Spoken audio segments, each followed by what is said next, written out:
Assalamualaikum warahmatullahi wabarakatuh.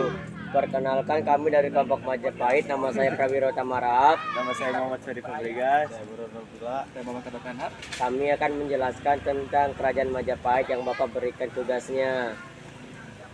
Jadi di sini ada sebuah replika candi, yaitu bernama Candi Penataran, yang didirikan pada tahun 1415, dan candi ini terletak di Kabupaten Blitar di Jawa Timur. Adalah mahkota zaman Majapahit. Mahkota tersebut diyakini baru dibuat karena menggunakan las dan gerinda untuk menyambung bagian-bagiannya, dan masih ada paku yang tertancap. Di bagian atasnya pada zaman kerajaan mahkota biasanya terbuat dari emas karena ringan, tipis, mudah dibentuk, dan nyaman dipakai di kepala.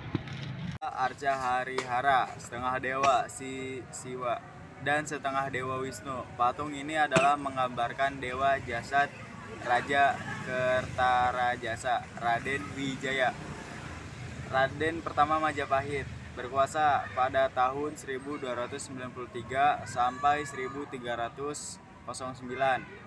Arca diambil dari kuil Candi Simping, Sumber Jati, Blitar, Jawa Timur. Sekarang bagian pemeran koleksi Museum Nasional Republik Indonesia, Jakarta. Raden Wijaya Naraya Sangramawijaya, atau dikenal dengan gelarnya Kartajasa Jayawardana, adalah keturunan langsung dari dinasti Rajasa. Ini saya akan menjelaskan prasasti pada masa Majapahit. Nama prasasti ini adalah Prasasti Kudadu. Prasasti ini adalah berisi kisah sebelum Raden Wijaya menjadi Raja Majapahit. Lebih khususnya, Prasasti Kudadu ini menjelaskan tentang bantuan yang diberikan Rama Kudadu kepada Raden Wijaya. Pada saat itu Raden Wijaya kabur dari Jayakatwang. Setelah menjadi Raja Majapahit, Raden Wijaya memberikan hadiah kepada warga dan kepada desa Kudadu berupa tanah sima. Sekarang kami akan menjelaskan tentang infografis kerajaan Majapahit.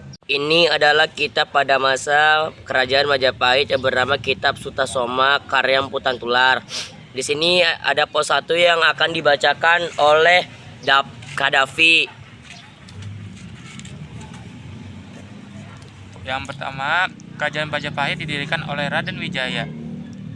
Ia adalah seorang bangsawan Jawa yang merupakan keturunan dari kerajaan Singasari yang sebelumnya berkuasa. Setelah terlibat dalam konflik politik di kerajaan Singasari, Raden Wijaya melarikan diri dan kemudian mendirikan kerajaan Majapahit.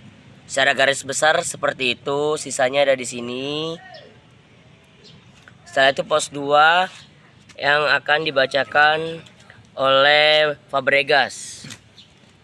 Aspek sosial, Majapahit merupakan masyarakat yang terstruktur secara hierarkis dengan raja dan bangsawan di puncaknya, diikuti oleh pedagang, petani, dan pekerja lainnya. Ada juga struktur kasta yang berpengaruh yang mencerminkan pengaruh agama Hindu-Buddha. Aspek politik Majapahit dikenal karena pemerintahan yang sentralistik di bawah pimpinan raja yang didukung oleh para bangsawan dan pejabat tinggi Gajah Mada. Ekonomi, Majapahit merupakan pusat perdagangan yang penting di kawasan Nusantara, terutama karena lokasinya yang strategis di jalur perdagangan antara India dan Cina. Selanjutnya ada aspek agama. Agama Hindu-Buddha memainkan peran sentral dalam kehidupan sosial dan budaya Majapahit. Ritual keagamaan seperti pemujaan dewa-dewa dan upacara keagamaan menjadi bagian penting dari kehidupan sehari-hari. Aspek sastra, yaitu sastra merupakan salah satu aspek penting dalam budaya Majapahit, dengan karya-karya sastra seperti Kakawin dan Kidung yang berkembang pesat.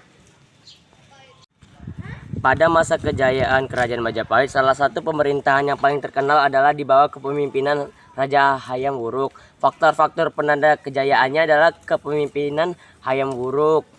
2. Sistem pemerintahan yang efisien. Dan faktor-faktor lainnya adalah aliansi dengan Gajah Mada, perdagangan dan ekonomi, serta pengembangan seni dan budaya. Masa kemunduran dimulai dengan beberapa alasan. Yang pertama, terjadinya peperangan atau konflik. Yang kedua, pemimpin yang buruk.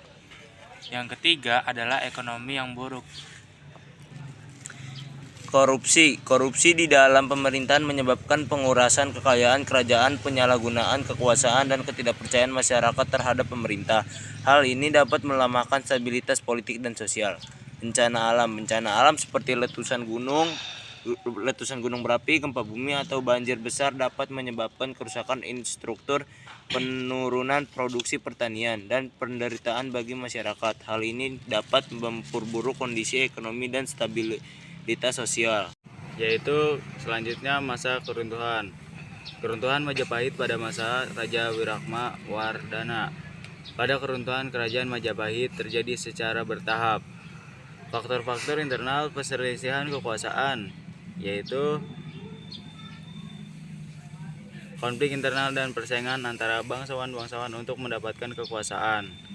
Yang selanjutnya faktor-faktor eksternal, serangan dari luar, yaitu Majapahit menghadapi tekanan dari serangan kerajaan-kerajaan tetangga dan kekuatan-kekuatan maritim. Sekian dari kelompok kami, kurang lebihnya mohon maaf. Assalamualaikum Waalaikumsalam warahmatullahi wabarakatuh.